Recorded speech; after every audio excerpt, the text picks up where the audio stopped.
Hello, everybody. It's Saturday, and we do have another tricky Clues by Sam today, which is very interesting because it is the weekend. We had a tricky on a Friday. So, my theory is that Sam is introducing a few new types of clues, and that's probably why the puzzles aren't as hard by the end of the week.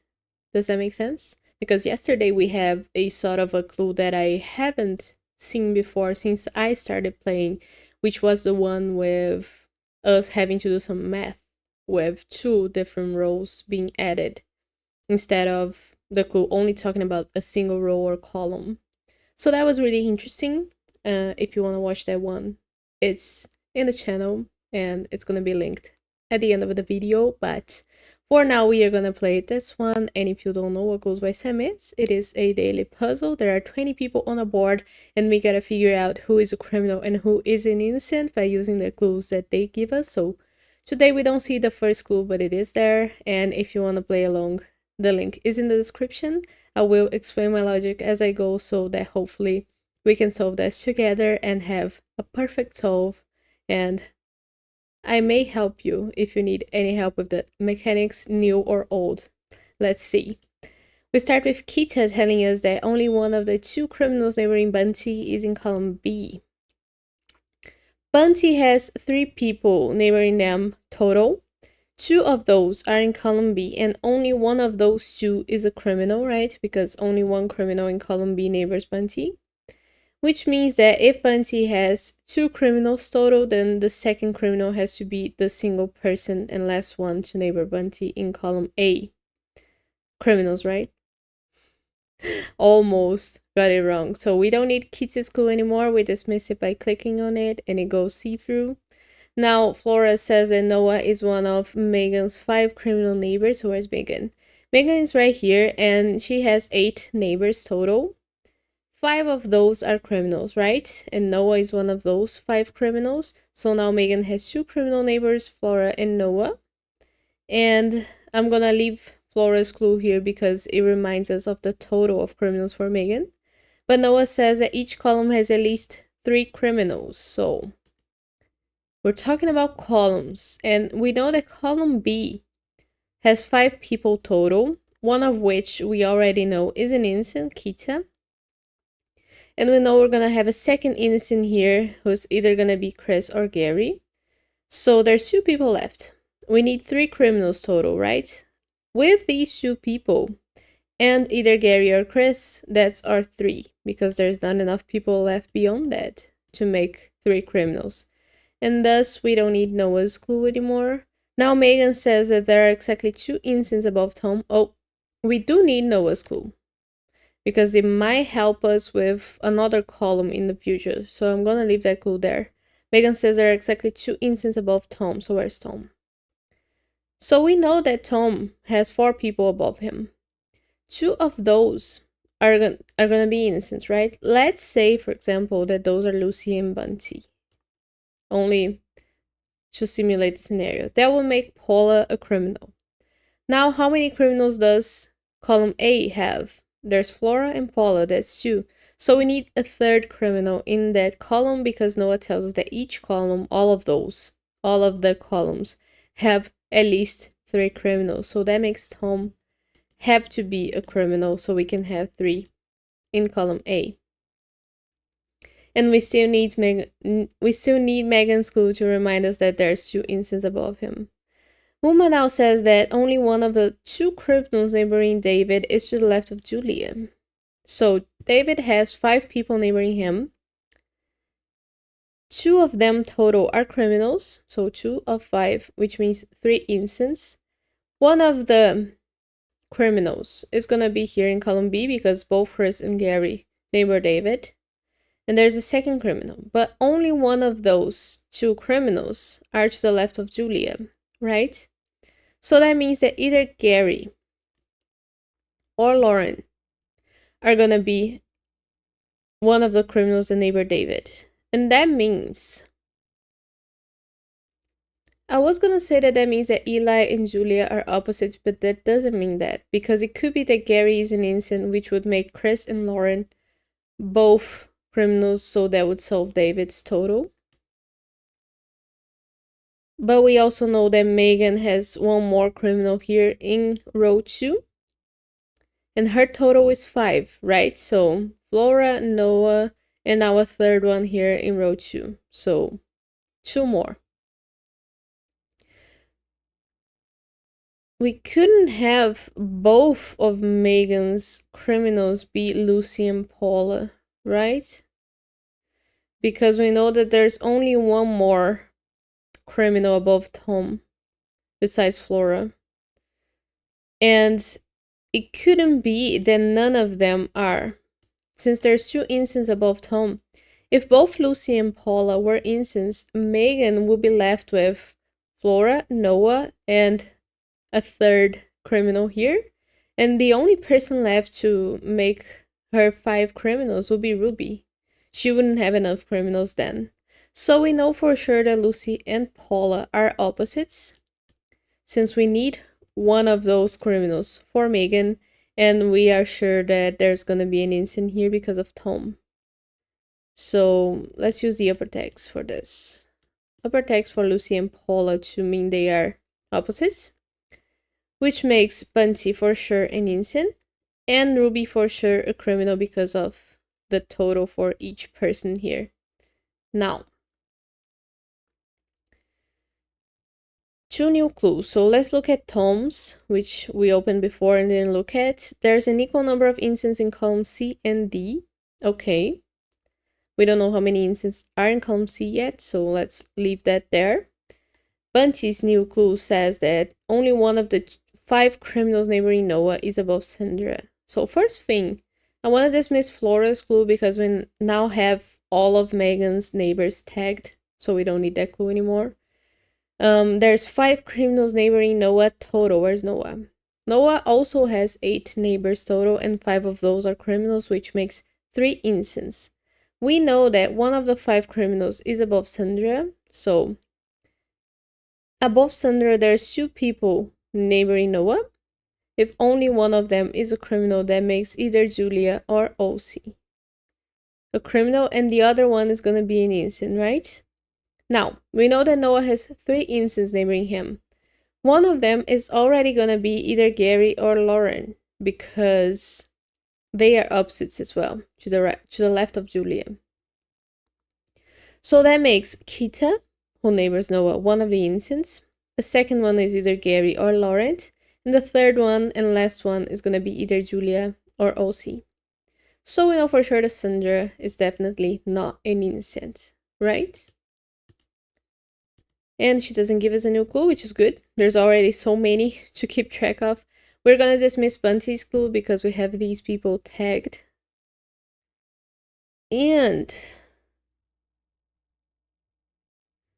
we don't need Megan's anymore because Lucy and Paula are tagged as well. We know that each column has at least 3 criminals. Sandra is one of the criminals in column D. There's gonna be a second one here, so either Julia or Elsie. That means that we need a third one, or possibly a fourth one, because at least just means minimum 3. And we know that David has 2 criminals neighboring him total, right? That's what Uma says. 2 criminals neighboring David. So let's say that the thing that happened was what I said about Gary. What if Gary is an innocent? That would make Chris and Lauren both criminals. And that would force everybody else, the neighbors David, to be an innocent. So that would make Eli and Julia innocents, which would make Elsie a criminal. So now everybody's solved here. David, Noah, and we have to make Zed a criminal. So that column D has 3 criminals.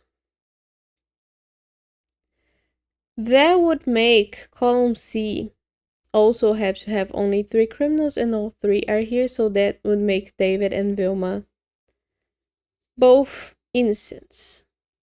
But what if we exercise the opposite scenario at the beginning? What if Gary were a criminal? That would force Chris and Lawrence to be innocents,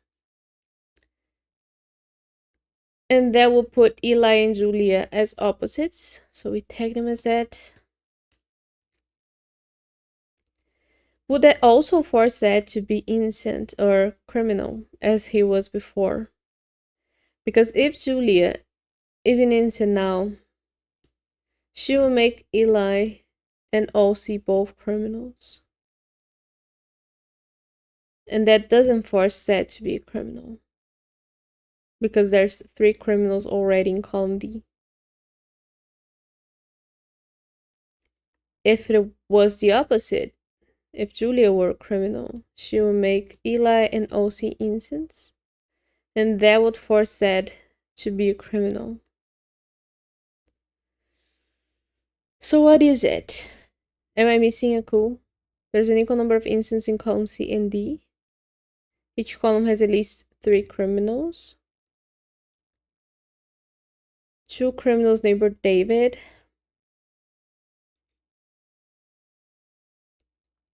I've never read Ruby's Clue. There's only 1 instant below Eli. Oh my god. I've never read Ruby's Clue. So let me clear the lower tags. Let me put Gary and Laurent as opposites again, just so we're not forgetting that. There's only 1 instant below Eli. So what does that mean? We know that Julia and Elsie are opposites and both of them are below Eli. So that makes the single innocent be one of those, which makes Seth forced to be a criminal. I didn't need to simulate any scenarios. But we don't need Ruby's Clue anymore now. Seth now says there's an odd number of instances neighboring Flora. So where's Flora?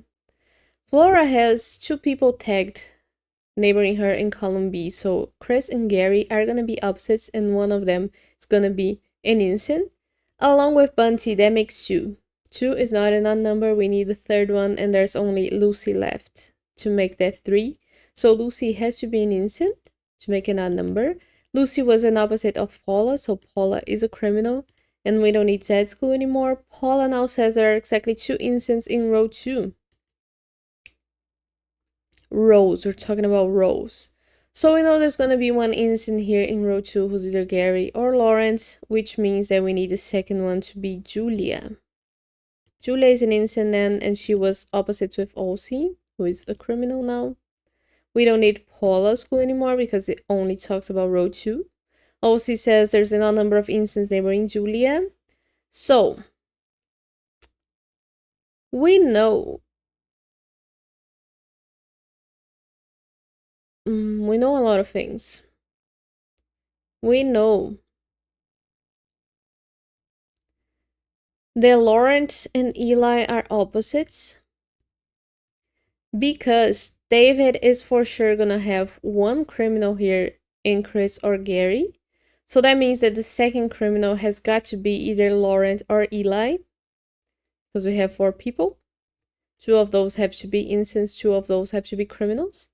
And since Laurent and Eli are opposites, that gives Julia one innocent. And she needs an odd number of innocents. There's only 1 person left besides this 1 innocent and this 1 criminal here. There's David. If David were an innocent as well, then Julia would have 2 innocents, which is an even number. So we need David to be a criminal. And David now makes 3 criminals in column C. We already have 3 criminals in column D. So we don't need the clue that talks about we having at least 3 criminals in each column. We don't need Elsie's clue anymore.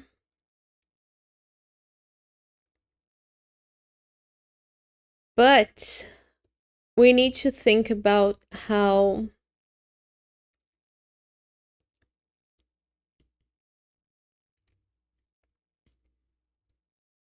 column D and column C have to have the same number of criminals and innocents. Since Eli and Laurent are opposites, whatever Eli is, let's say he's an innocent, that will make Laurent a criminal. That breaks already because now we have 4 criminals